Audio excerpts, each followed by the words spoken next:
Welcome to Happiness Isn't Brain Surgery with Doc Snipes. This podcast was created to provide you the information and tools Doc Snipes gives her clients so that you too can start living happier. Our website, DocSnipes.com, has even more resources, videos, and handouts, and even interactive sessions with Doc Snipes to help you apply what you learn. Go to DocSnipes.com to learn more. Good morning and welcome to Happiness Isn't Brain Surgery with Doc Snipes, practical tools to improve your mood and quality of life. Today we're going to be talking about developing momentum in the change process. Sometimes when we start to change, it kind of lags out a little bit and then we end up forgetting our goals. Other times it's hard to even get started. So we're going to look at some of the reasons that this might be and what you can do in order to develop and maintain momentum in your change process. It's important, and I'll say this at the beginning, to recognize that every change is going to have some plateaus. That's when your body and your brain are just kind of solidifying everything. But if your plateau goes more than a week or two, then you might want to look at what's going on if you've lost some momentum, if you've lost some movement. And we're going to talk about thinking about a train or a car going uphill. And that's what change is. Change takes a lot of effort. It takes a lot of energy to change. And if you start losing momentum, it gets harder and harder to go up that hill. So we're going to talk about how to avoid some of those problems. We'll describe the ideal momentum in the change process, examine causes of stuckness, review the phases of readiness for change and appropriate ways to increase readiness, and explore issues that may lead to stuckness and some interventions. So think of a time that you've tried to change. What causes you to get stuck? What causes you to kind of stall out in the change process? Most of us have made New Year's resolutions. So think about New Year's resolutions that you've made and you've done really well for a week or two or maybe even a month, and then it started to peter out. And by the time you got around to March, you weren't even trying anymore. What does stuckness look like for you? And depending on your goals, depending on what you're doing, it may mean a return to old behaviors, or maybe you were trying to learn something completely new and you get started and you get to a certain point, and every time you try to change, you just get to a certain point and then you quit. You don't finish anything. And what do you do to keep your momentum going when you start going, you know what, I don't know if I really want to do that? How do you keep it going? For example, one of my hobbies is crocheting. And if I don't have that in front of me, if I don't have the visual cue of my crochet basket, I'm probably going to pick up 6 other things to do instead of working on my crocheting a little bit every night.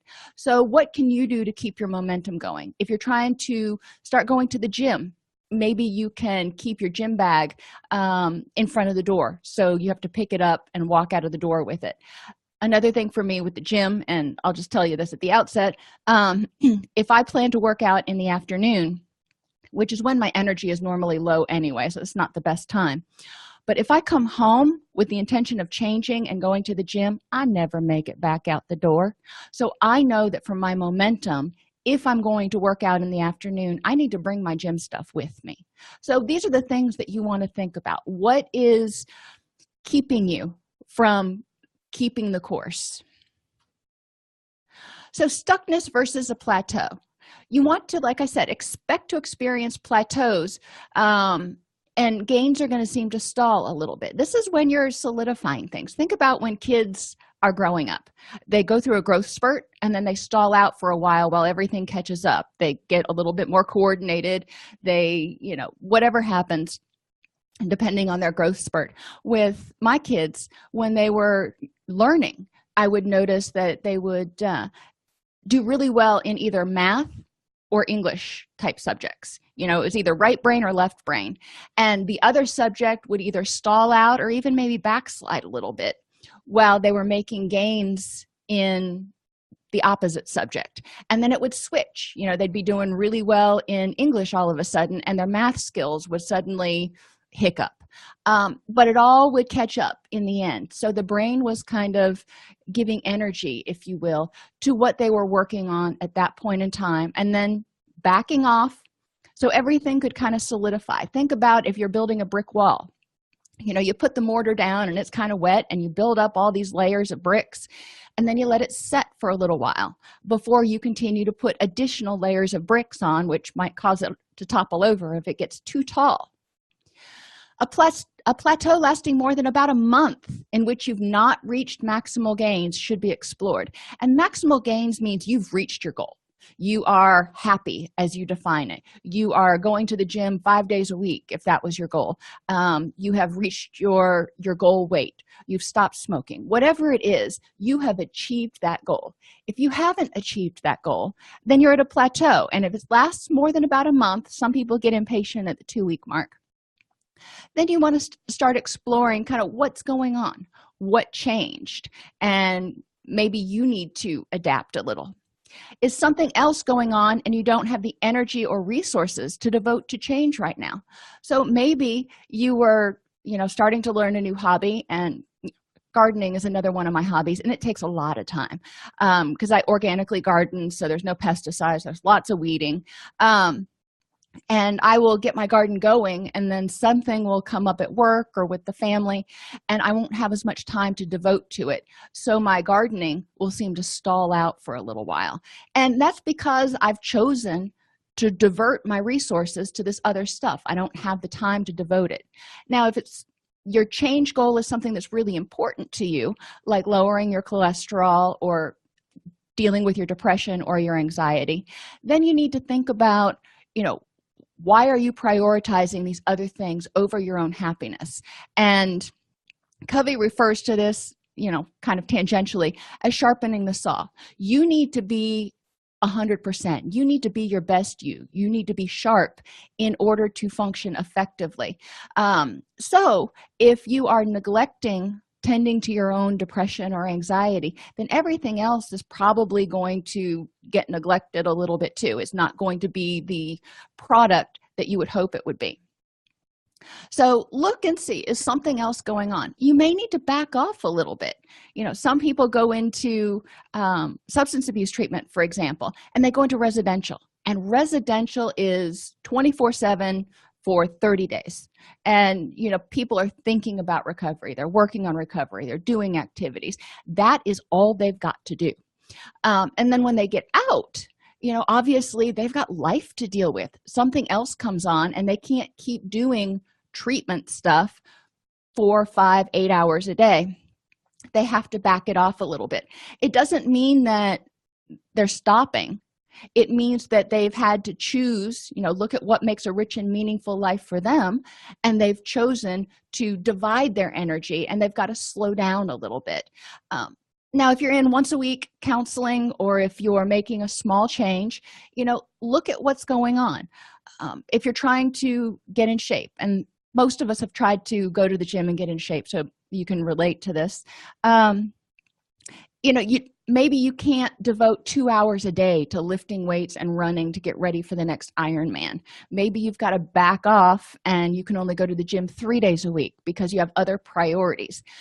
You need to look and say, is that adequate progress? And, sometimes it may be yes. And if the answer is no, then you need to figure out, what do you need to cut from the rest of your priorities so you have more time to train for that Ironman. The other reason that you may be stuck is you've just lost steam. There were no rewards. When you're going to the gym, you're working out, you may see some improvements in your cardiovascular fitness or something, but you haven't dropped a dress size or a pant size, or you haven't, when you go home, you're tired and you get up the next morning and you're sore and you're like, why am I doing this again?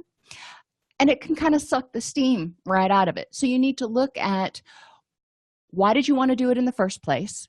What rewards are you getting for it? And how can you put rewards in place so it keeps you going? For example, going to the gym with a friend. It's still going to the gym, but it's a little more fun. And then looking at what else you can do to reward that behavior to get your energy, get your motivation back. Ask yourself if your goals or objectives need to be changed. Maybe training for an Ironman that's in three months is a little bit too over the top because you just don't have the time to do it. Just like when I work with people who are recovering with depression or anxiety, if I'm seeing them once or twice a week, then their progress is going to be slower than somebody that I'm seeing 5 days a week in group for intensive outpatient. But the people that I'm seeing in intensive outpatient have made that goal that they want to, or they need to, have significant improvement in 90 days. The people who are coming once or twice a week are going to change at a slower pace, but it doesn't impact the rest of their life near as much. So you want to look at, do you need to kind of change what your goals are? If you're going to the gym to lose weight, we know muscle weighs more than fat and yada yada yada, but is losing weight the appropriate goal, or is getting in better health going to be a more rewarding and more stable goal? And most of you are going, yeah, losing weight, that's why I go to the gym, so I can eat more.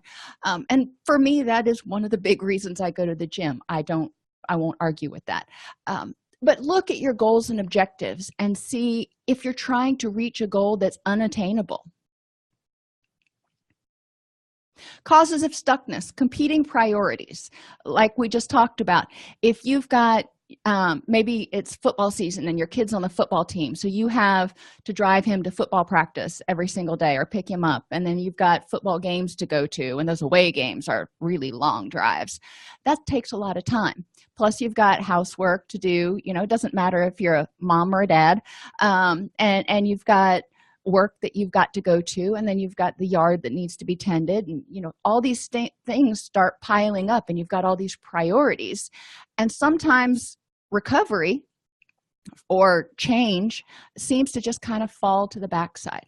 So again, you want to look at that change goal and say, if I let go of this goal for right now so I can focus on the other stuff, is it going to negatively impact how well I can enjoy everything else that's going on in my life? Is it going to negatively impact other things?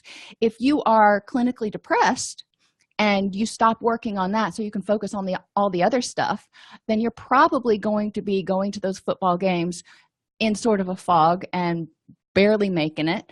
You're probably going to not have joy in other things. You're probably going to be communicating this aura of ugh when you're doing things, if you can even get out of bed. And it may make your depression worse because you keep pushing yourself and you're not feeling good, and it just feels like you are never going to ever feel good again. So you start to feel hopeless and helpless.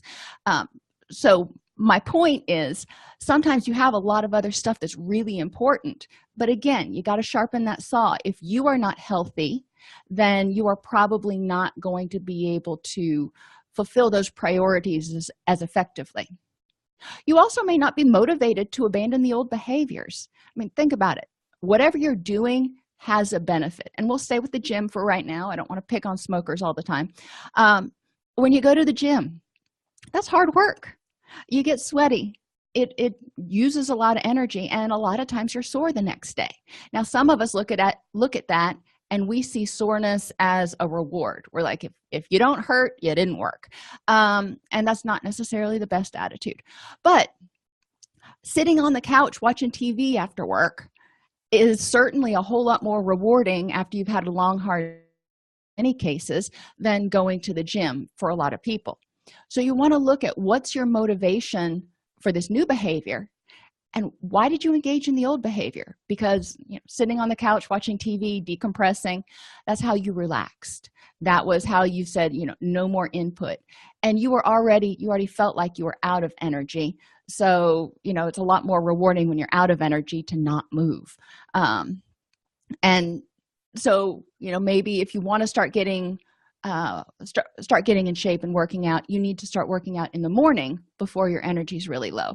But look at the reasons. What is calling you away from your new goals? What things do you do? Wrong or incomplete problem or cause identification. And we'll stick with using with going to the gym and losing weight. Sometimes people go to the gym and lose weight because they think, if I lose 30 pounds, then my spouse will love me again. If I lose 30 pounds, maybe my relationship will be better.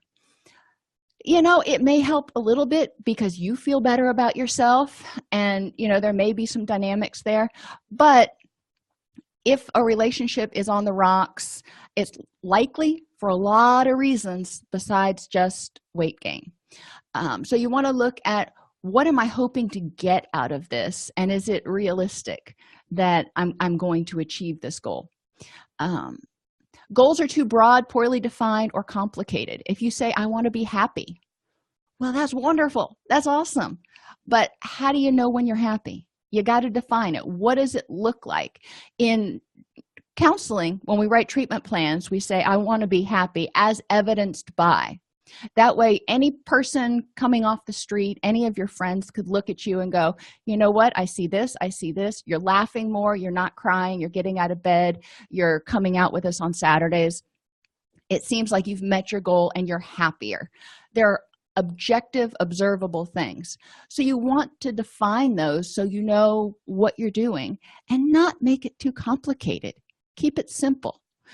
If you want to try to make changes, you don't need to do 17 things at once. Do one. Make one small change, get that integrated into your lifestyle, and then make another small change.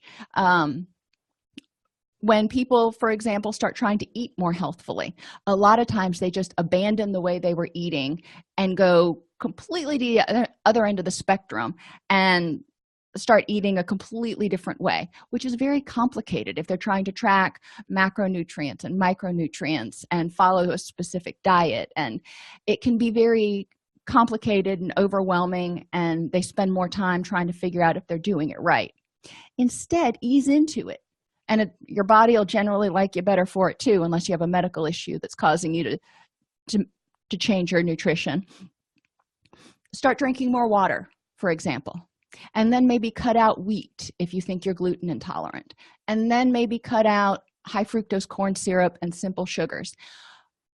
Once a week or once every 2 weeks, make another small change that you can accomplish that's not complicated. That way you're not just completely overwhelmed with trying to make this change. If you don't feel heard or understood by your supports, the people who are supposed to cheer you on, and you'll notice this because when they make suggestions, you'll yes but them. But if you don't feel like you're getting the support you need to make the changes, maybe you're trying to eat healthfully and your roommate keeps bringing junk food into the house. There's cookies and potato chips and ice cream just everywhere, and you're just like, oh my gosh, I want to eat that. That can cause you to get stuck because you've got those temptations right there, and you don't have somebody else going, you can do this, you can get through it, you don't have to give in. You may get stuck because you don't understand the importance of daily practice or the connection to recovery. Mindfulness is a perfect example. When I have people start doing mindfulness, it's important for them to understand what the point is. Why am I sitting there asking myself 3 times a day what I need, how I feel? Well, so you can figure out what you need and how you feel and how to meet those needs instead of being on autopilot. Because a lot of times we function on autopilot and we suppress our needs, which leads us to feeling stressed out, depressed, unheard, unloved, whatever. But it's important you understand why these things are important. If you're going to start working out, for example, why is it important that you do weight-bearing exercises and resistance type exercises in addition to cardio? And not everybody does those, but if you're trying to get in shape and in better health, it's important to do both. So you want to understand why it's important to strengthen the muscles in addition to just doing cardio. Don't challenge yourself through Socratic questioning to arrive at solutions retrospectively or in the present. And we're going to talk about Socratic questioning. But you really need to ask yourself, why didn't I do this? If you don't challenge yourself, if you don't ask yourself what the heck happened, then you're not going to be able to learn from your plateaus. You notice I stopped short of calling it a failure. You can call it a plateau, you can call it a slip, you can call it a relapse, whatever you want to call it. But when you hit that place, you want to ask yourself, what can I learn from this, instead of going, oh crap, well, I'll wake up and start again tomorrow. Well, if you start doing the same thing you were doing that didn't work, guess what's going to happen? It's probably not going to work. Repeatedly doing the same thing and expecting different results is the definition of insanity. So you've also got to figure out if you're ready for change. Pre-contemplation, you're not ready. We're not going to talk about that because you're thinking about change right now. So contemplation, you're realizing there may be a problem. You're getting up in the morning and you're going, I don't feel so good. I'm kind of flat. Nothing seems to make me happy anymore. I'm just, maybe I'm stressed out. Maybe I'm burned out. I don't know. All right.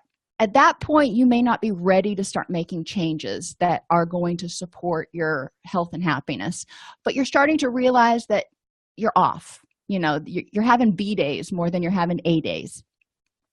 Preparation is when you're trying to figure out what to do and decide if you're ready to change your behavior.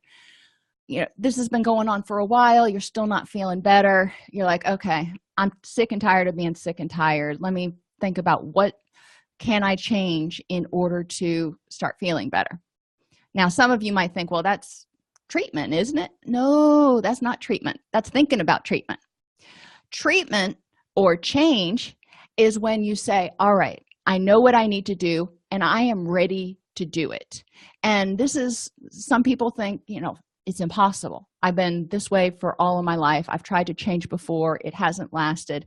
There's lots of negativity that comes up in your head that may keep you from trying to change, but you can do the impossible. Focus on your prior successes.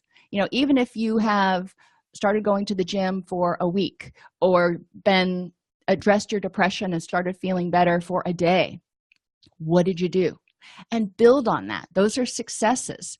And also figure out if you've tried to change before and it hasn't stuck, or you hit a plateau and you couldn't seem to go further, ask yourself, what was going on? What happened? What needs to be different this time? And then maintenance is when you've reached your goal, but you have to keep doing the behaviors. And people who get depressed or anxious because they're burning the candle at both ends and they're not getting enough sleep and they're drinking too much coffee and they're just burned out, they start to feel better, and that's great. And they're doing all the right things. They've cut out the coffee, they're getting more sleep, and once they start feeling better, they go back to those old behaviors. What do you think happens? They go back to feeling depressed and burned out again. So maintenance means keeping those same behaviors that helped you start feeling good or that helped you meet your goal. And then if you want to make another change, start from there. But you've got to maintain those other new changes. When you go on a diet, a lot of people do this, and this is why I hate the word diet. You want to change your nutritional habits because it has to be a lifelong process. So when you change those habits, you need to ask yourself, is this something that I can do forever? If I look at what I eat and I think, can I give up coffee forever? Now, if I had a major life health issue, sure, I could. But barring that, no. I love my coffee. I drink decaf, but I love my coffee. Same thing with chocolate. I couldn't give up chocolate to save my life. Well, to save my life, I could. But there are things that I look at and I go, that would not be a happy place for me if I could never have pizza again. If I could never have, you can hear some of my vices. So if I'm going to change my nutritional habits, I need to look at how can I integrate that into my eating pattern in a way that makes sense to help me meet my goals of being healthy. So pizza is a once a month thing for me, not a once a day like it was in college. And I try to eat healthfully the rest of the time. And some people like to have chocolate. Some like to have chocolate every day. So we look at getting those fun size snack bars like you can get at especially at trick-or-treat time. So you can have a little Snickers bar instead of a 280 calorie Snickers bar. So you're not destroying you're not eating too many calories, you're not destroying all the good work that you've done by gorging on something. And a lot of people, when they quit dieting, when they're dieting, they change their eating plan completely, and then when they are not dieting, they go back to how they were eating before. And what do you think's going to happen? You're going to put that weight back on. So again, doing the same thing and expecting different results is insane. So we need to look at how can you maintain this change lifelong. How can you integrate this change, which again means looking at what's rewarding and simplifying so it's not too difficult to maintain. Think about a change you wanted to make that lost its momentum. What happened? And again, New Year's resolutions, huge ones to look at. Other times that you may be thinking about a time you went to counseling to deal with your depression, or maybe you tried to do self-help to address your depressive issues, or maybe you tried to be more patient and address your anger issues so you weren't irritable with people so much. Whatever your goal was, if it lost its momentum and you find that you're back to square one, what happened? Why were the benefits of the new behavior not rewarding enough? So if you were trying to be less irritable and you find you're back to square one, why wasn't patience and tolerance as rewarding as, being angry? And what are the benefits of being angry? And sometimes you may say, well, it gets things done. Okay, well, if anger gets things done, patience and tolerance can also get things done, but we need to look at how to do that. How can you get things done and be patient and tolerant? And a lot of times that comes to effective interpersonal skills, creating win-wins, and effective communication. You also want to look at what did you miss about the old behaviors. If you're giving something up, for example, smoking, or maybe you decide that you're not going to eat wheat anymore because you're gluten intolerant, but despite the fact that it really messes up your belly, you still eat a lot of wheat. So what are you missing? And I'm thinking of a commercial that I hear frequently on TV. It's Oprah. It's a commercial for Weight Watchers, I think, and she's talking about how she loves bread and she just can't do without bread. And that was one of the reasons she identified for her relapses, because she was cutting out too many foods that she really loved. So how can you eat bread, for example, if you're gluten intolerant? And there are ways. There are non-gluten breads that you can get, but you want to look and really ask yourself what happened, and if I want to do this change again, how can I keep it from happening again? If you're not totally ready for the change, you also may get stuck, because change causes crisis and crisis causes change. When you start doing something different, you're upsetting the apple cart. You have this routine, you have this kind of what we call homeostasis, this balance in your life.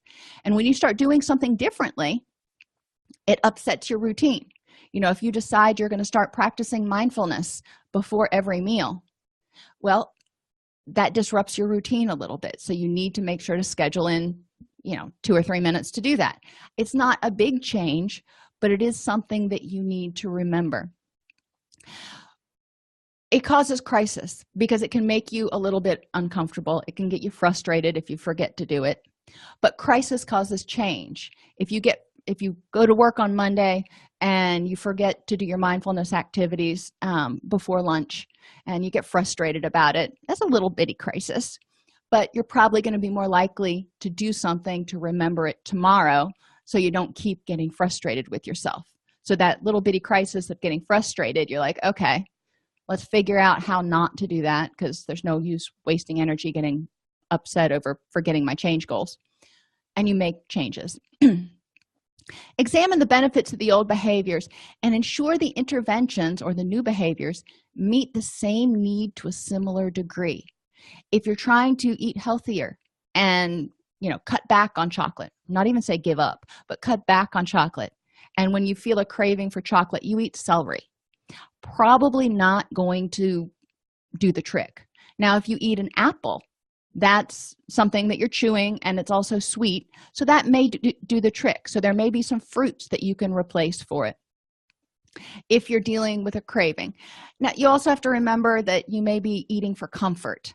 So if you're eating for comfort instead of taste, probably need to figure out a different way to address your stress or anxiety issues.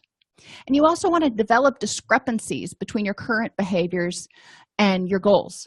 So, for example, if you're trying to eat healthier and you find yourself stress eating on chocolate and junk food multiple times a day, you want to look and say, well, my goal is to eat healthier. This is not eating healthy.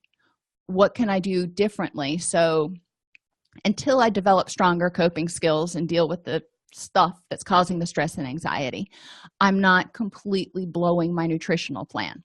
And that can be keeping fresh fruits or nuts and seeds around that you can munch on. Explore and address the drawbacks to the interventions. If you don't like it, you're probably not going to keep doing it. If you're going to the gym to get in shape and you're just sore as all get out, and this is what the main reason my mom used to quit going to the gym when she would try to work out, was she would start and she would go in full bore and she'd get too sore and it just wouldn't work. She'd be like, okay, I can't do this. I just don't see the benefit. So you want to look at, why don't you like this new thing? If you're eating more healthfully, maybe you are not exploring all the options. If you're just eating and you're not exploring all the different flavors and options you have, even if you are eating a Mediterranean diet or a vegetarian diet or something.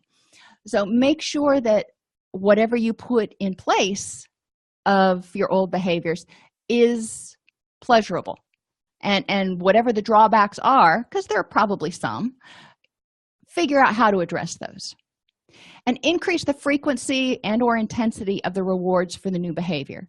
So just going to the gym and knowing that you're getting in better shape may not be enough of a reward. So what can you do? Maybe you can set aside one day on the weekend that you can just take 3 or 4 hours of me time if you go to the gym every day of the week, or whatever your goals are. But increase the rewards so you have something to look forward to. And even when your brain goes, I don't really want to do this, the rewards are going, but I want whatever that carrot is at the end of the stick. For me, some mornings I just won't want to go to the gym. I'm tired, but I know when I get out of the gym, I have more energy and my head is clearer and my day goes a lot easier. So that in and of itself is a reward. But sometimes you need to bribe yourself, and that's the only way to get through the initial phase. And that's okay if that helps you get through. If you have the wrong problem identified, you want to examine the problem from what we call a biopsychosocial perspective. So, for example, if you're depressed, look at all the reasons, things that might be causing your depression. Now, likely there are some thoughts that are going along with it. But if you're in counseling and addressing your thoughts and you're not starting to feel better, we want to also look at what other things might be triggering your depression that's keeping you from getting to your happiness place, that has stuck you at this plateau. Are there physical causes such as hormone imbalances like thyroid hormones or estrogen or testosterone? Are you not getting enough sleep? That can contribute to depression. Are you dehydrated? That actually contributes to depression.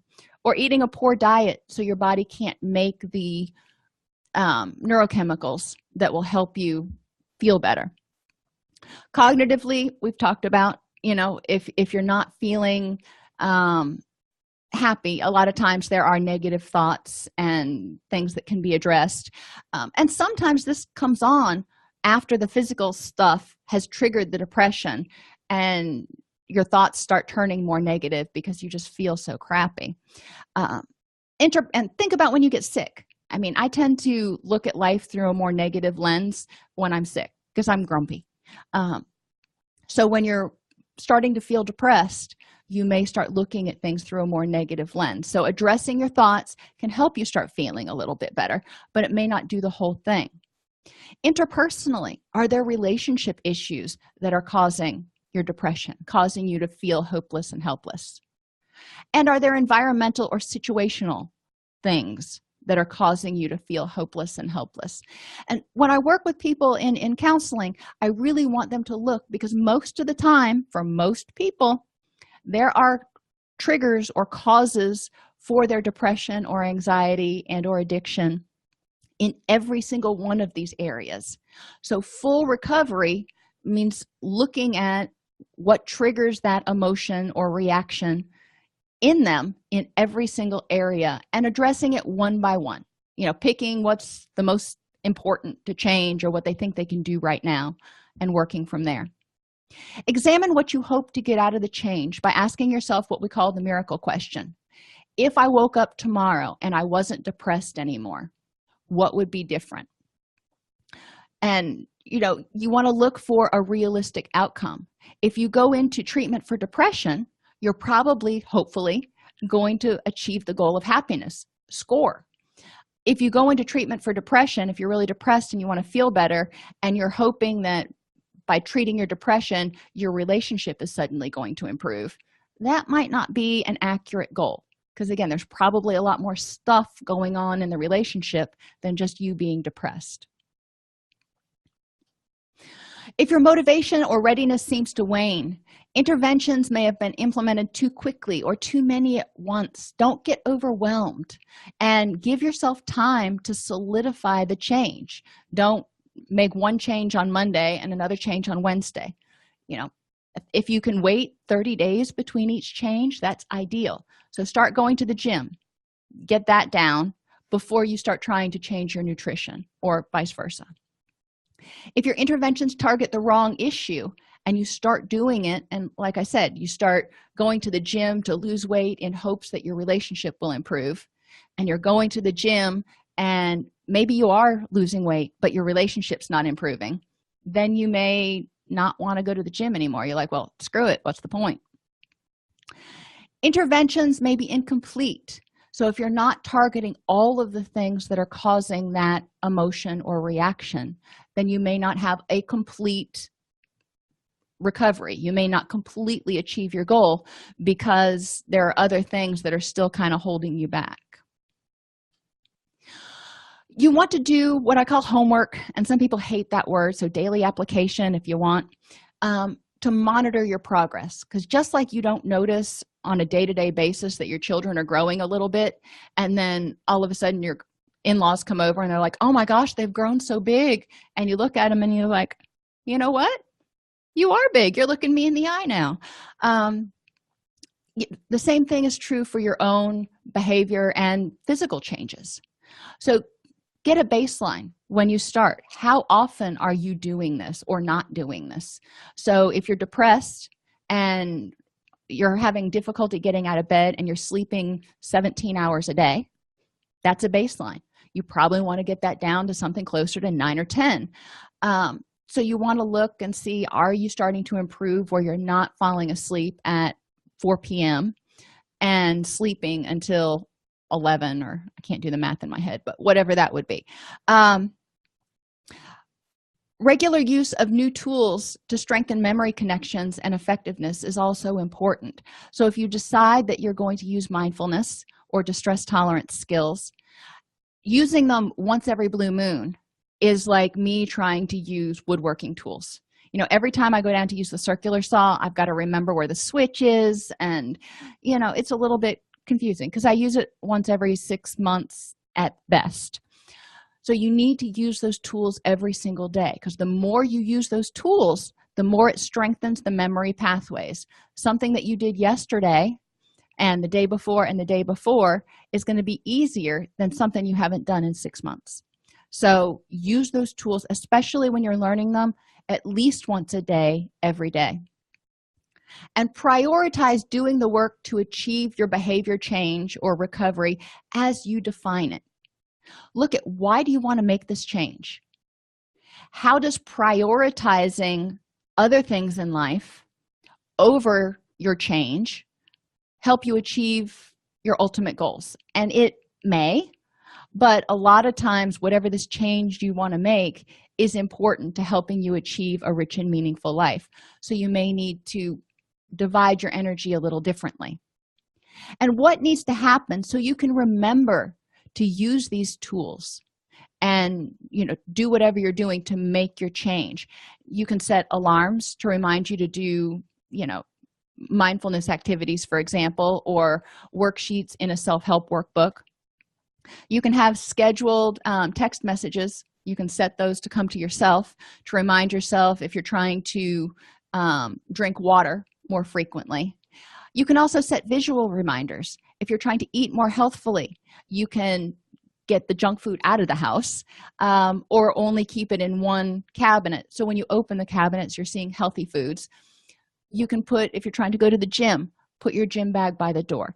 So you need to set reminders in your environment for this new behavior, because it's not second nature yet, and it's going to be generally a month to 2 months before it is second nature, and that's a month to 2 months of doing it every day. Tailor the work to meet your learning needs. So if you're doing introspective work, self-help work, some people like prose writing, like writing in a diary or a journal. Other people, like me, prefer lists. So don't force yourself to do something that you dread doing every day. Some people like free form, again, like writing in a journal or a diary where they can just kind of free associate. Other people prefer worksheets that complete the sentence, answer the question about, which helps prompt them to work on whatever they're working on. And some people prefer videos like this versus books. I'm a visual learner, so I would prefer to read any day than watch a video or listen to a lecture. But what is it that works for you? And keep it short. One of the biggest mistakes people make is doing too much. They decide, I am going to make this change, so it is going to dominate my life. Well, that means everything else that's a priority in your life starts falling to the wayside. That can only happen for so long. And it also gets, especially if you're doing depression or anxiety or PTSD work or something like that, it gets exhausting and depressing. So try to keep it to 1 hour each day, which includes any logging or charting or list making that you do throughout the day. So 1 hour of your time is not insurmountable. Work it into your daily routine. If you're trying to do journaling or complete worksheets, maybe do them while you're drinking your morning coffee or just before bed. Put it on your pillow so you see it and you do it just before bed. Or listen to an audio recording on the way to work or at the gym. I have a lot of people tell me they listen to my podcast while they're walking on the treadmill. Score. If that works for you, awesome. We talked earlier about Socratic questioning, and by using Socratic questioning, you strengthen the memory pathways to trigger using the skills on your own and make it more second nature. So when something happens, stop as soon as you notice that you made a mistake and ask yourself, why do you think this happened? Look for vulnerabilities and why the old behavior is more beneficial. Like I told you, in the evenings, if I plan on going to the gym, I usually don't make it out the door if I go home to change. So I know why I didn't make it out the door. I was exhausted and I just didn't have the get up and go to get up and go. So my solution is either to meet somebody at the gym because I feel obligated if I tell someone I'm going to meet them there, or to go in the morning. What skills do you have that you think might have been useful in this situation? So if you're trying to be more patient and tolerant and you lost your temper, think about, what could I have done differently? What skills do I have that I could have used? And how might it have helped to use those skills if you would have used more effective communication skills and practiced the pause, taken a breath, and approached it from a more calm, patient approach? How might that have changed the situation in a positive way? What's the benefit to that? And likewise, what's the downside to getting irritable with people? And how do you think you can help yourself remember to use that skill in the future? When you've got adrenaline coursing through your system, it's hard to remember. Take a breath, be patient, but you can do it. So you got to figure out what's going to help you remember to be patient. I have my crucifix with me, And when I start to get stressed, I reach in and I grab onto that. I usually have it in either on a bracelet or in my pocket. And that can help me remember to be patient. But what works for you? So 3 steps to a breakthrough. Define your goal and make sure each step is rewarding, more rewarding than the old behavior. Develop your change plan, learning from prior experiences. So if you've tried to change before, you know what you stumble over. Eliminate those hurdles. And increase and regularly refresh your motivation cognitively. Look at how well you're doing and remind yourself how well you're doing, and look at the benefits of your change. Refresh your motivation environmentally. What can you put in your environment that reminds you how well you're doing and where you're going? And refresh your social motivation. Make sure that you've got a cheering squad. Make sure that you've got somebody that knows what you're doing that can congratulate you or ask you, how's it going there? Because it'll keep you on task more. They say misery loves company. Well, misery loves company, but company also spurs competition. If you and your friend are both trying to get in shape, then you're probably not going to be the first one to drop out and go, I don't want to go anymore. You're probably going to, if Sally's going, then I'm going to go. So regularly look at ways to increase your motivation, because those may change as life changes, but it's important to have motivation if you're going to make a change and maintain it. And everything we do, even after we've made a change, when you're in the maintenance phase, everything you do today is motivated by something. So you want to increase your motivation and maintain it. Change requires a certain amount of momentum. So if you're trying to change, examine why prior attempts at change have failed, explore why, and what you can do to address it. Make sure your goals are specific. You can answer the question, I will be happier as evidenced by, or I will be in better physical shape as evidenced by. Measurable, you can look and either say yes or no, you didn't achieve that. Accurate, you chose the right goal. Realistic, it's something you can actually achieve. I am never going to run a 6.5-minute mile again. So if I set that goal, I would be setting myself up for failure. So is your goal realistic? And make it time limited. Make sure that you put an end date on it so you have a goal to achieve, not just, eventually I'd like to. That'll help you stay motivated. As you learn new skills and ways of responding, it's vital to practice them on a daily basis and not expect immediate perfection. You've been doing the old way for 20, 30, 40, 50 years. So something that you learned today, if you remember to do it once this week, that's awesome. That's one more time than you did it last week. If you remember to do it 5 times next week, again, that's awesome. But don't expect yourself to be perfect. You're going to forget. You're going to fall back on that more comfortable second nature behavior. So it's going to take a while to learn this new stuff, but it's okay. Progress, not perfection. Sometimes motivation and compliance can be increased through social support. So get friends if you need to join a support group for whatever you're doing, whether it's depression or anxiety or weight loss or addiction. There are support groups for everything. Put in environmental reminders about your changes. So, put a little sticky note on your bathroom mirror, or, for me, I don't carry cash with me because that keeps me from going to vending machines, because I tend to do that. Identify and regularly review the benefits of change as well as the drawbacks to the old behavior. So if you're trying to eat healthier or, be less anxious or whatever it is, what are the benefits to all the effort that you're putting into this? And so you can always answer the question, yes, this is worth the effort.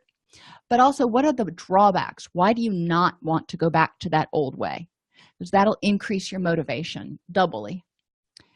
And review and keep track of your progress on a daily basis. If you're talking about feelings like depression, I want to be less depressed, use a Likert scale. So 1, you can't get out of bed, you're so depressed. 5, you're happy as a school kid. 3 is it was a good day. It wasn't great, but it was good. um, and rank yourself on that 5-point scale each day. Overall today my mood was, and shoot for a 4. A 4 is a really good score. If you can have a 4, you know 5 out of every 7 days, that's pretty awesome. Don't expect perfection. None of us is deliriously happy every single day. But review your progress so you can see small incremental changes. The ability to launch DocSnipes.com and the Happiness Podcast is in large part due to the sponsorship from our sister site, allceus.com, providing continuing education and pre-certification training to addiction and mental health counselors around the globe since 2006. If you are a mental health counselor or addictions counselor needing CEUs, or if you want to become an addictions counselor, peer specialist, recovery residence administrator, or certified recovery coach, please visit allceus.com. Unlimited CEUs starting at $59 and specialty certificate tracks starting at $89. Go to allceus.com to learn more.